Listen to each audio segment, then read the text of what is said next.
emanates from it.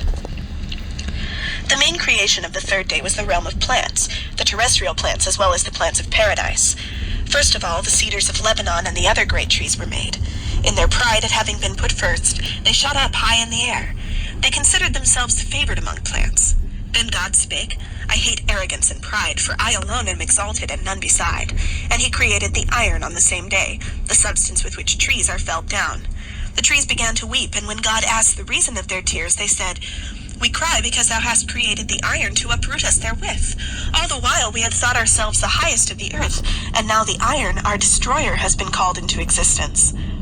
God replied, You yourselves will furnish the axe with a handle. Without your assistance, the iron will not be able to do aught against you. The command to bear seed after their kind was given to the trees alone, but the various sorts of grass reasoned that if God had not desired divisions according to classes, he would not have instructed trees to bear fruit after their kind with the seed thereof in it, especially as trees are inclined of their own accord to divide themselves into species. The grasses therefore reproduced themselves also after their kinds. This prompted the exclamation of the Prince of the world, Let the glory of the Lord endure forever. Let the Lord rejoice in his works. The most important work done on the third day was the creation of paradise. 2 gates of carbuncle form the entrance to paradise, and 60 myriads of ministering angels keep watch over them. Each of these angels shines with the luster of the heavens. When the just man appears before the gates, the clothes in which he was buried are taken off him, and the angels array him in 7 garments of clouds of glory, and place upon his head 2 crowns, one of precious stones and pearls, the other of gold of Parvaim.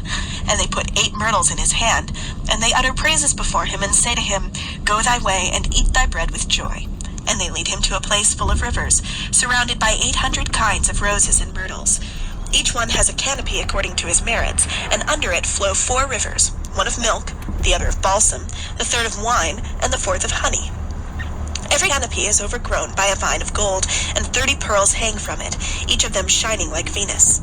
Under each canopy there is a table of precious stones and pearls, and 60 angels stand at the head of every just man, saying unto him, Go and eat with joy of the honey, for thou hast busied thyself with the Torah, and she is sweeter than honey, and drink of the wine preserved in the grapes since the 6 days of creation, for thou hast busied thyself with the Torah, and she is compared to wine. The least fair of the just is beautiful as Yosef and Rabbi Yochanan, and as the grains of a silver pomegranate upon which fall the rays of the sun. There is no light, for the light of the righteous is the shining light.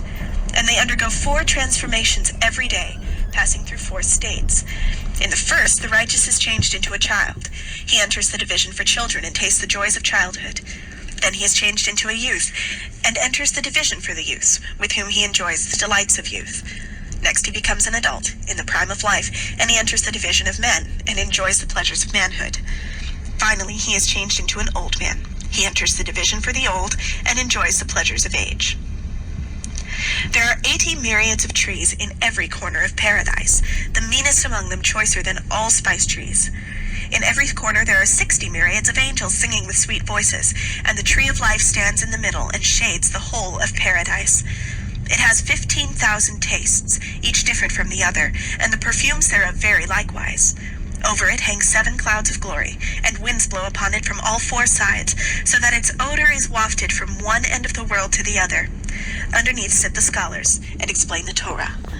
Over each of them 2 canopies are spread, one of stars, the other of sun and moon, and a curtain of clouds and glory separates the one canopy from